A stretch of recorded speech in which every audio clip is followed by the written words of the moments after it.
Il est temps que dans ce pays, il y ait un débat, qu'on déchire le voile, la mascarade qui est la vôtre. Il est temps que nous affirmions tous, comme je l'ai fait, ici le 13 janvier, les valeurs de la République, la France, mais aussi les actes. Alors madame, jusqu'au bout, je mènerai campagne pour vous stigmatiser et pour vous dire que vous n'êtes ni la République, ni la France.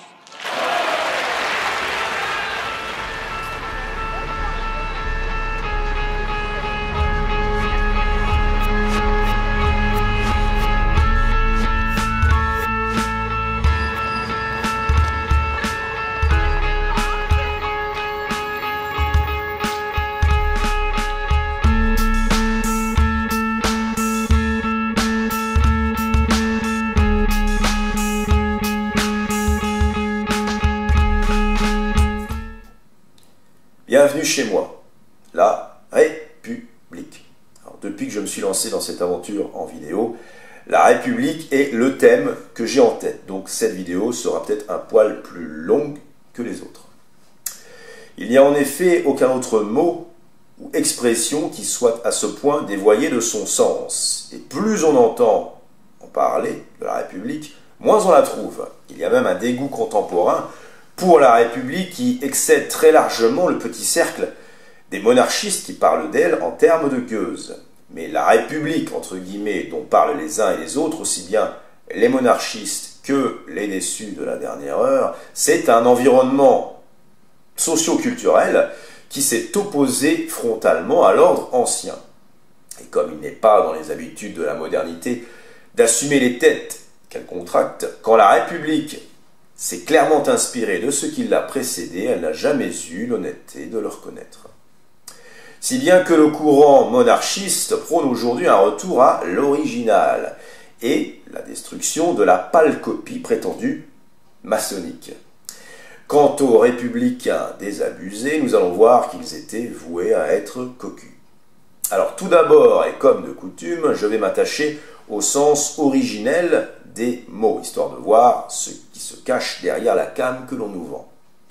Ensuite seulement, je dirai en quoi, malgré tout le mal que je m'apprête à dire du mot au sens contemporain du terme, la République, dans son essence, est notre seul espoir. Alors quand on se penche sur le passé, on s'aperçoit que la République, comme la démocratie, sont évoquées aujourd'hui à mauvais escient. Pour le comprendre, il faut connaître un tant soit peu l'histoire de l'Antiquité. Or, vu le temps imparti, il ne s'agit pas pour moi de détailler les choses, mais de vous les faire sentir. Je pars toujours de ma problématique habituelle, qui est une problématique de philosophie politique, à savoir comment faire vivre ensemble des êtres, certes condamnés à vivre ensemble, mais qui, en même temps, sont profondément dissemblables. Pour ce faire, il faut considérer d'une part ce qui est propre à chacun, d'autre part ce qui est commun à tous, ce que l'on a culturellement en partage. Et le souci de ce qu'un peuple a en partage intervient, selon moi, chez les Romains plus que chez les Grecs. Chez les Grecs, il est implicite, le commun est implicite. Il est tacite, puisqu'il y a les Grecs d'un côté, il y a les barbares de l'autre, et on ne mélange pas les torchons et les serviettes. Chez les Romains, c'est différent. C'est différent parce que, en tant que cité-État, Rome était beaucoup plus expansionniste que ne le fut Athènes. Rome a en effet marqué l'histoire en partie parce que son essor est une succession de colonisations réussies. Réussies parce que Rome a su assimiler les cultures rencontrées plutôt que de les détruire systématiquement ou de les chasser. On parle alors de syncrétisme. Et ceci a contribué à faire de Rome ce que j'appellerais par son ampleur le plus bel objet politique de l'histoire de l'humanité. Autrement dit, c'est parce que les Romains ont été confrontés à la rencontre de plusieurs cultures autres que la leur, et qu'ils ont même opéré la jonction entre des cultures aussi différentes que l'hellénisme et le christianisme, qu'il leur a fallu très tôt s'interroger sur le commun, sur les modalités du commun, sur sa conservation, sur sa transmission également, donc sur la fameuse res publica. Ce que je veux dire par là, c'est que la République romaine, la République, c'est avant tout un esprit, une manière de vivre, un modus vivendi au sens littéral du terme. Et on me pardonnera ici de faire le pédant avec des termes latins dans une émission consacrée à la République, parce qu'on leur doit bien ça. Un modus vivendi, donc, et pas un modus operandi, pas un mode opératoire, pas un régime politique. La démocratie, elle, est un régime politique, un outil politique. La République n'est pas un régime politique, même si on lui fait souvent tenir ce rôle, et on va maintenant voir pourquoi. Alors j'ai dit dans ma vidéo sur la démocratie, auquel je renvoie, qu'après son avènement, le régime représentatif moderne allait peu à peu accaparer frauduleusement cette appellation de démocratie, parce qu'il fallait, dans la première moitié du XIXe siècle, assigner un rôle aux masses nouvelles venues sur le devant de la scène politique, la scène historique. Or, qui dit masse dit peuple, donc démos, donc démocratie. Mais le pouvoir, le réel kratos du peuple, quel est-il? C'est le processus marchand. Produire, consommer, etc. On a donc d'un côté un régime politique hérité des Grecs, et de l'autre un esprit de corps hérité des Romains. D'un côté un outil politique, qui n'est pas fin en soi, et de l'autre un souci du commun, qui est le préalable à toute autre chose. Nos représentants, quant à eux, se chargent de veiller à mettre régulièrement de l'huile dans les rouages marchands. C'est tout. Si vous demandez à un démocrate militant pourquoi il est tant attaché à ce mot de démocratie, c'est-à-dire à un mot qui ne renvoie aujourd'hui à plus rien de concret sur un plan politique, il y a de fortes chances qu'avant de botter en touche, en vous proposant d'aller vivre en Corée du Nord, pour voir, ça c'est la formule classique, il vous répondent que la démocratie, c'est avant tout le progrès et les droits de l'homme. Autrement dit, ce qui nous différencie de ces pauvres Nord-Coréens, c'est de manière générale le confort de vie. C'est-à-dire une manière de vivre qui soit purement libérale. Dans cette optique, la démocratie, je mets dorénavant des guillemets, n'est plus modus operandi, mais modus vivendi, c'est-à-dire un art de vivre. Inversement, la République a, elle aussi, pâti d'une confusion mentale, et ce n'est pas innocent, rien n'est innocent. Ce que l'on constate aujourd'hui, c'est une fronde de plus en plus massive de la base contre tous les acteurs du pouvoir politico-médiatique. Tout ça copule ensemble, bien entendu. En régime de masse, les représentants sont rendus esclaves de leur image, de leur propre image médiatique, et les médias les rançonnent idéologiquement. Or, quel est le seul levier politique accordé au peuple? Il est maigre, c'est le suffrage. Par conséquent, à partir du moment où une majorité des votants commence à comprendre que l'alternance gauche-droite est purement théâtrale, que c'est une farce, ils ont tendance à plébisciter une crèmerie dissidente. Et de nos jours, c'est le Front National. L'épouvantail, qu'est le Front National, devient un corps mort auquel se raccrocher. La démocratie bascule ainsi dans le côté obscur de la farce. Moi, ça me fait rire. Les représentants ne peuvent plus utiliser le mot démocratie, car la majorité ne leur est plus garantie, ce mot est entaché de nullité, et il faut lui trouver, par conséquent, un produit de remplacement. Et hop, la République. D'où la constitution d'un front républicain. Ainsi, la République n'est plus modus vivendi, mais elle devient modus operandi. Alors que la démocratie n'est plus régime politique, mais confort de vie, la République n'est plus le souci du commun, mais un instrument de gouvernance, un instrument managérial, tout simplement. À noter au passage que cette tendance était en germe, était prévisible dès le XIXe siècle, un régime politique dont l'essence se limite à faire en sorte que des technocrates veillent à la régularité des cycles de production-consommation était condamné d'avance. Alors après avoir dit ça, qui est réellement hors de la République de nos jours? Est-ce qu'un monarchiste est nécessairement anti-républicain? Non. Les monarchistes qui aujourd'hui parlent de la République en termes de gueux se réfèrent à la République instituée il y a 200 ans seulement, pas à l'esprit de la République dont Auguste lui-même s'est montré le garant en tant que premier empereur romain, ce bien avant le sacre du premier roi de France. Quant à Jean Bodin, le grand penseur français de la notion de République au XVIe siècle, il n'est pas certain qu'il n'aurait pas eu des ennuis avec la monarchie s'il avait eu en vue l'effondrement et le dépassement de celle-ci. Donc, que vous le vouliez ou non, amis monarchistes, par essence, en vous souciant à votre manière de la communauté de vos semblables et de son devenir, vous manifestez l'esprit de la République. A contrario, est-ce qu'un militant encarté au parti intitulé « Les Républicains » est nécessairement républicain? Bon, je reformule, est-ce que dans mon yop à la fraise, il y a vraiment de la fraise? Voilà, on en est là, c'est grotesque. Cette histoire de parti, je ne vais pas m'y attarder, c'est assez grotesque, mais ça me permet une transition. Car il y a effectivement un courant de pensée qui n'est vraiment pas républicain, il est même, je dirais, anti-républicain, au sens romain et originel du mot. Anti-républicain, ça ne veut pas dire diabolique, ça veut simplement dire que ces personnes sont dans une logique différente. Ce courant de pensée dont il est question déborde largement les catégories habituelles autour de la gauche et de la droite, et ce courant de pensée, c'est le libéralisme.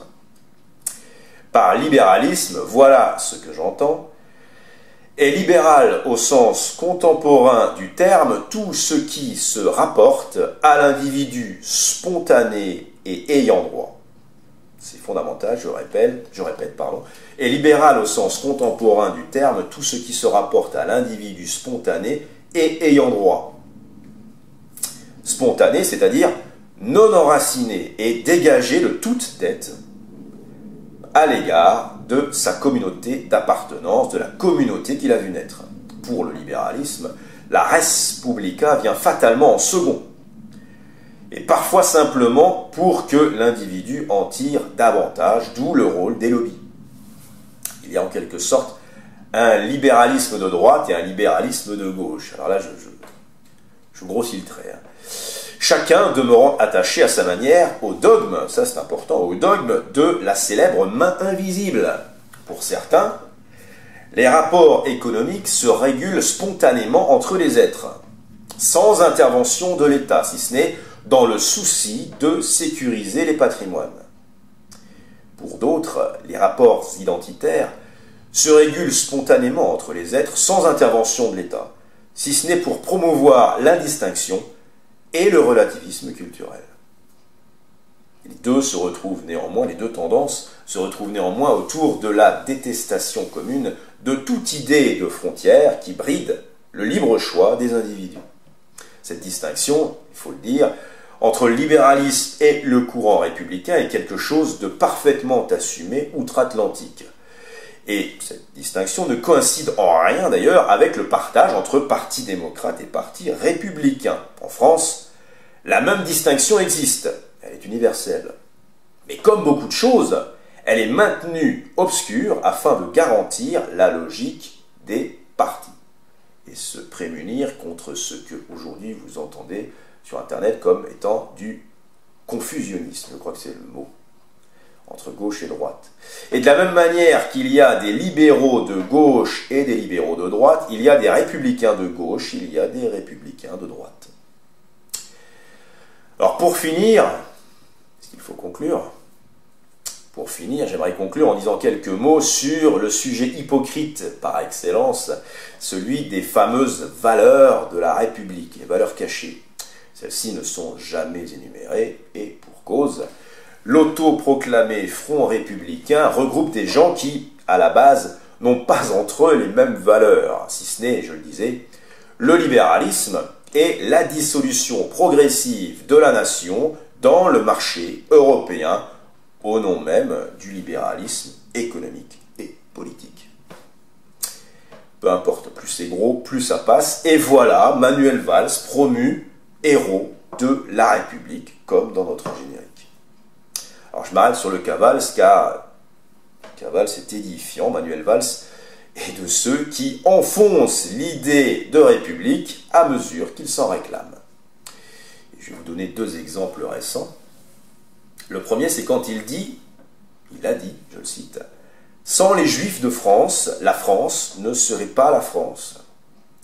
Alors il est tout à fait exact que les Français républicains et juifs ont œuvré à l'essor et à la grandeur de la France. Et un nom me vient à l'esprit parmi d'autres, celui de l'historien Marc Bloch, un véritable républicain et juif.